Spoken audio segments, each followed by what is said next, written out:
Assalamualaikum warahmatullahi wabarakatuh. Sahabat fillah, kali ini kita akan membahas kelanjutan dari kisah-kisah sahabat dari kitab Fadilah Amal. Selanjutnya dari kisah yang keempat, yaitu kisah Islamnya Sayyidina Bilal bin Rabah Al-Habsyi radhiyallahu anhu dan penderitaannya. Sebelum itu, mari sama-sama kita membaca salawat kepada Rasulullah SAW. Allahumma salli ala Sayyidina Muhammad wa ala ali Sayyidina Muhammad. Assalamu alayka ya Rasulullah, assalamu alayka ya Habibullah, assalamu alayka ya Nabi Allah. Bismillahirrahmanirrahim. Sayyidina Bilal Al-Habsyi radhiyallahu anhu adalah seorang sahabat yang masyhur. Ia muazzin tetap Masjid Nabawi. Semula ia seorang budak milik seorang kafir, yaitu Umayyah bin Khalaf. Kemudian ia memeluk Islam yang menyebabkannya banyak menerima berbagai siksaan. Umayyah bin Khalaf adalah seorang kafir yang sangat memusuhi Islam.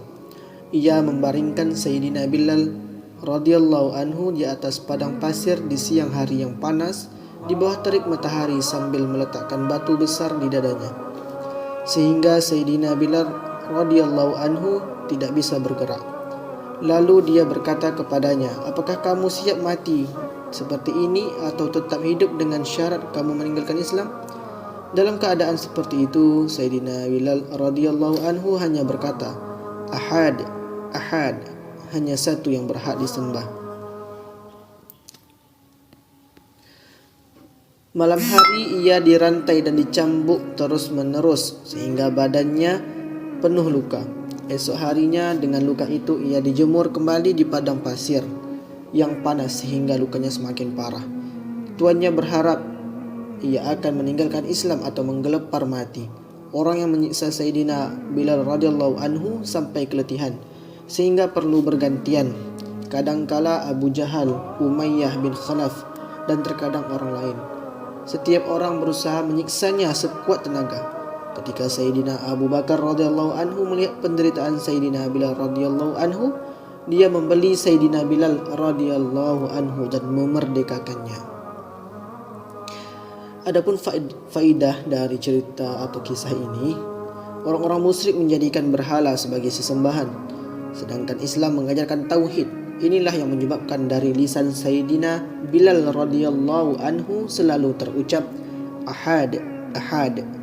Hal itu karena hubungan dan cintanya yang tinggi terhadap Allah Subhanahu wa ta'ala.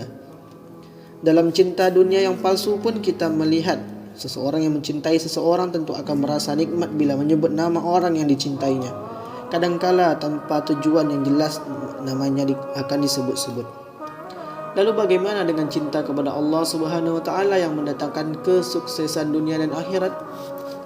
Karena cintanya kepada Allah Subhanahu wa ta'ala, inilah Sayyidina Bilal radhiyallahu anhu didera dengan segala siksaan. Ia diserahkan kepada anak-anak Makkah untuk diarak di lorong-lorong. Akan tetapi dari bibirnya selalu terucap ahad, ahad.